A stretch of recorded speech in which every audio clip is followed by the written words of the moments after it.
Hey everyone, it's Xygor, and Season 1 of Diablo 4 is finally upon us, and the Werewolf Tornado Druid is as strong as ever.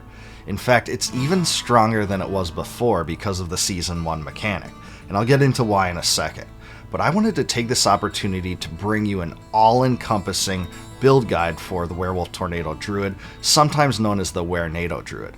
So this build guide is going to be all-encompassing. I'm going to bring you information on the skills, the gems, the spirit boons, the skill tree, the Paragon Board, and the Malignant Hearts. I'm going to tell you which ones to use. But first of all, let's just get into the abilities. We have Blood Howl. This is your bread and butter sustain that gives you healing. You'll be able to essentially spam it, and it also gives you an increase in attack speed. Hurricane does a little bit of damage around the circumference of your druid, so while you run, it emanates in a radius, but its primary purpose is really to slow enemies and give you a little bit of damage reduction. Cyclone Armor is your chief defensive ability with this build. It kind of gushes out and blows enemies backward, and those enemies are slowed, and it actually ramps up in power over time and gives you increased damage reduction as it goes. It's very strong. Grizzly Rage is your best cooldown. This makes you unstoppable and gives you both damage and damage reduction, and it actually ramps up in power as it goes. It got nerfed a little bit in the last patch, so it only lasts for 6 seconds rather than duration, but it's still incredibly strong, and our modifiers make it even more powerful. Our generator in this build is Storm Strike. This isn't going to do much damage, but it does, obviously boost up your spirit and gives you damage reduction, so it's also range, so it's really the best all-around generator in this build. Some people use Wind Shear, but this one's the best. And then we have Tornado. This is your chief damage dealer, your bread and butter. Tornadoes are going to swirl around and basically consume enemies. We're going to be hurling them out super quickly, and they also have a high chance of making enemies vulnerable. They also multiply because of one of the modifiers we have too. So let's get into the gear now. Tempest Roar. This build revolves around Tempest Roar. It's very rare. Some people go for levels and levels without ever finding it, but it really is pretty vital to this build for 2 reasons. One, it just ramps up your spirit. Your storm skills have the ability to grant you more spirit, so you're constantly spamming your tornadoes and storm strike. You'll be able to fill up in spirit a lot. And also it makes your storm skills werewolf skills. That increases and amplifies their damage potential because there's a lot of different modifiers that amplify your damage with it. For a chest, we are looking for just a straight up mitigation chest that does damage reduction. Mine has max life, damage reduction from poison, damage reduction from distant, and damage reduction while fortified. I think close is better than distant, and fortified is really good. You can do the Mad Wolf's Glee here, but it won't give you nearly as much survivability, so I really recommend just a straight up defensive chest. And it's imprinted with the disobedience aspect, which just ramps up my armor. Very powerful imprint. For gloves, we're looking for lucky hit, attack speed, ranks of tornado, and crit strike chance. This is one of my best pieces of gear. It's almost totally maxed out, or close enough. You want these 4 rolls, and they all are important. Lucky hit's really good in this build. Attack speed, you're going to get more tornadoes out. Ranks of tornadoes amplifies the damage, and crit strike chance is pretty much the best offensive modifier in the game. It's imprinted with the Earthen Might key passive, also applies to your storm skills. This is super vital. It's going to make your damage go out of control. You pretty much have to have this one for this build. For pants, I also just do a straight up damage reduction pants. You could use Temerity here, but these kind of pants that's a rare, that's well rolled, are just much better. Mine has 4 different types of damage reduction. Again, I think close is better than distant. Also good rolls to have here could be max life and armor. Both of those are very good. For boots, you're looking for spirit cost reduction, movement speed, armor in werewolf form, and the boost to your speed after killing an elite. Instead of the total armor, you could also go for damage reduction while injured. That can also roll very high and is very good. But these are the 4 that I like to have, and it's imprinted with the Ghost Walker aspect, which allows me to just move quicker. You're constantly You're constantly unstoppable with Grizzly Rage, and you're just able to move around very quickly with this. For weapons, we just want a one-handed axe because it has a guaranteed healthy roll to it and implicit.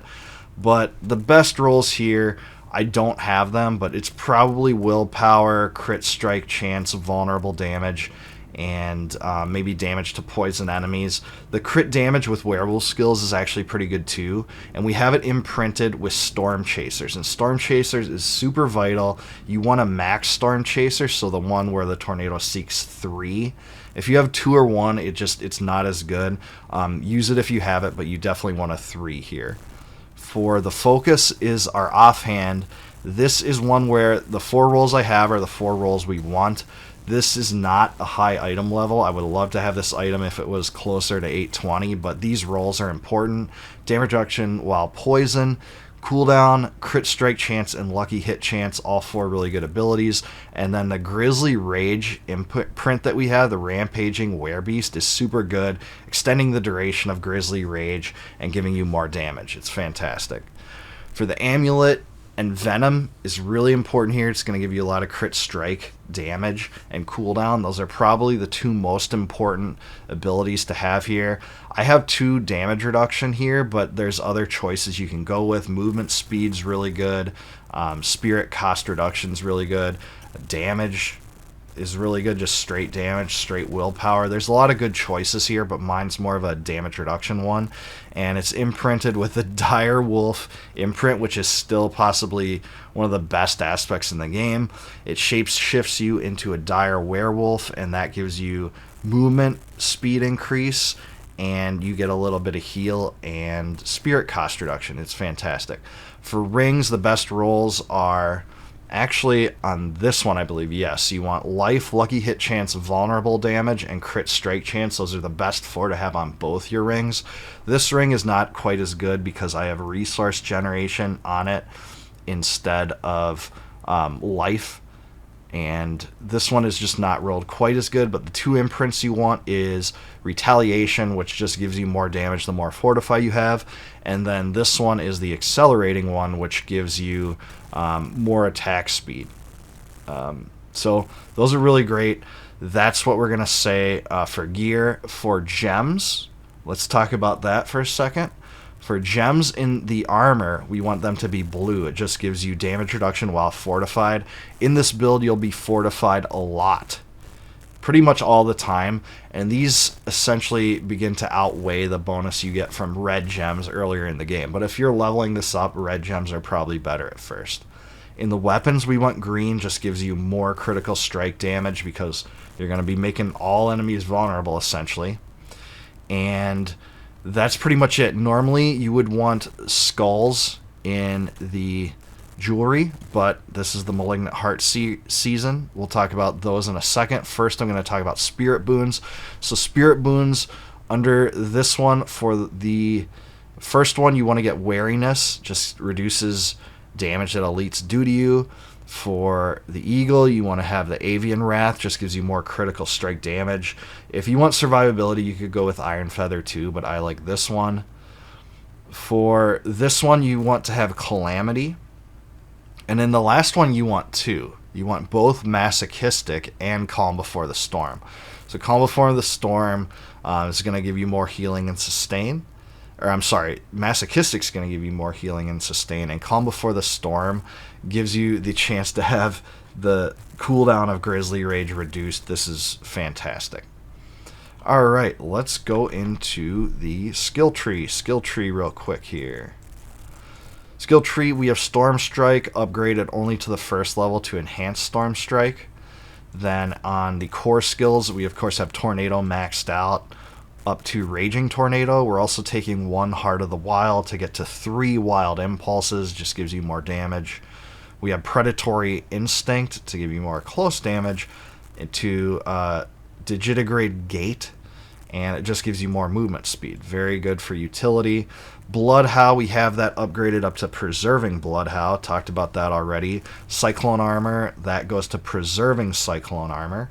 Then we have 1 and 2 Ancestral Fortitude, and 3 into Vigilance. Coming down to companion skills, we don't take any of these abilities, but the passive we do take is 3 Nature's Reach. And coming down to Wrath, we have Hurricane upgraded to Savage Hurricane. Then we have 1 Elemental Exposure to 3 Endless Tempest, just increases the Hurricane duration. We have 1 Neurotoxin, 3 Toxin Claws, and 3 Envenom that I have upgraded to 6. Envenom is super powerful. Hopefully they don't nerf this. You're just going to get a ton of critical strike damage. If you have 3 in the amulet, it's incredible. 3 Defiance just does more damage to elites. We have Circle of Life, just giving you a little bit more healing. And then we have Resonance 3. We also have Grizzly Rage fully upgraded and Defensive Posture 3. Then down here we have Earthen Might. As I talked about before, Earthen Might gets applied to storm skills because of the aspect that we have in our gloves.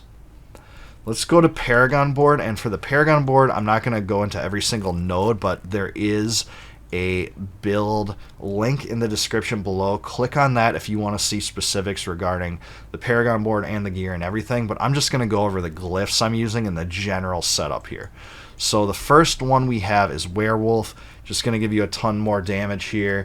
You're permanently a werewolf in this build, so you might as well have it. You're also going to get damage reduction. It's really great. Next one is Undaunted. You're going to get more damage while fortified, plus damage reduction while fortified, more than you would have just from the fortification. It's also awesome. We are also using over here Earth and Sky, so you're going to get more storm skill damage and increased damage to crowd-controlled or vulnerable enemies, of which all enemies will be. Over here we have Exploit, which is basically mandatory in almost every build in Diablo 4, just going to give you more vulnerable damage and make enemies vulnerable, which we already get some of that from our Tornado.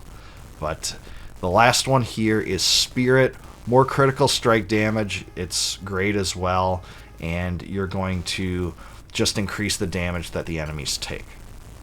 Alright, let's go to the Malignant Hearts, because Malignant Hearts is the core mechanic of Season 1. For our Malignant Hearts, between our 3 pieces of jewelry, that's your amulet and 2 rings, we want 1 orange, 1 blue slot, and 1 slot that can be anything. You'll probably be putting your Wrathful Heart into your amulet because those are by far the toughest items to roll in the game. So you should probably target 1 really good orange ring and 1 really good blue ring. An amulet, just get the best roll and put the Wrathful in there. That's the best strategy.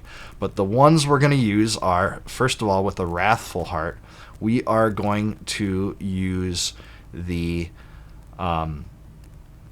Malignant Pact. So the Malignant Pact Heart is fantastic. It cycles through bonuses every 20 kills, so you get attack speed, you get a chance to restore your primary resource, and every 16 seconds you get a barrier absorbing damage. So it's actually 3, I'm sorry, not 4. This is just really great. You know, some people might tell you to use the Barber in this build, but it's not great because it kind of ruins your lucky hit interactions and synergies. So Malignant Pact is really great. It's pretty much mandatory. For the orange one, we want to have Vicious Heart. This one is kind of a no-brainer. You just get a ton of critical strike damage. You do have the downside of your non-critical strikes doing less damage, but in this build, we're pretty much not doing damage unless we crit anyways, so that's not that much of a downside. This is just a great gem that you essentially have to take. And then this blue gem is a damage reduction one. We want to have the Brutal Heart here to suppress damage, and then when you use a defensive skill, that suppressed damage is kind of amplified and explodes. This damage is, I mean, it's okay, but it's kind of negligible compared to the bonus it gives you in damage reduction. That's why we're really taking this. It ends up being very strong and an easy source of damage mitigation. So those are the 3 hearts you want to use. Remember, 1 orange, 1 blue, and 1 anything of your choice. I do have the Malignant in the ring right now, but technically you'll probably, unless you roll an insane amulet with the perfect color, you'll want to put the Wrathful there. So I got lucky. Alright, I'm going to show you some gameplay with this build because it's super fun, so let's take a look. Alright, we're in a Nightmare dungeon that is 60 here, so as you can see I'm just moving around, throwing out tornadoes. When you need Spirit, use your Storm Strike. I'm basically always doing Blood Howl and always using Hurricane. And I just used Cyclone Armor there because I was around a lot of stuff. And Suppressor, you might get into a little bit of trouble there, but it's basically as simple as going around, spamming your abilities, making sure you don't die. You can stagger your tornadoes, use potions when you need to, and basically Grizzly Rage. So I just Grizzly Raged. You can basically get close to the enemies that are elites and spam the tornadoes, but if you're kind of fighting things that are spread around, I like to go around, walk around, and stagger more.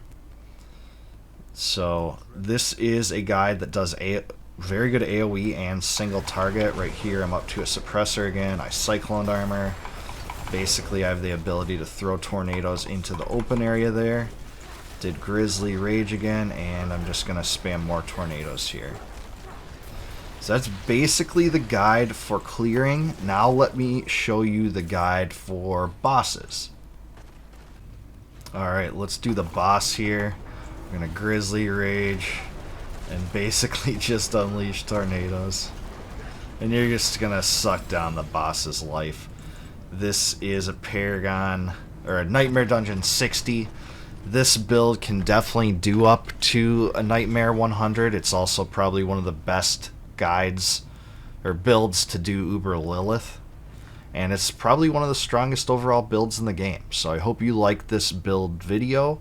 Please take a look at the description below again if you want to see the complete build guide, and please subscribe to the channel for more Diablo 4 and retro gaming content. Thank you.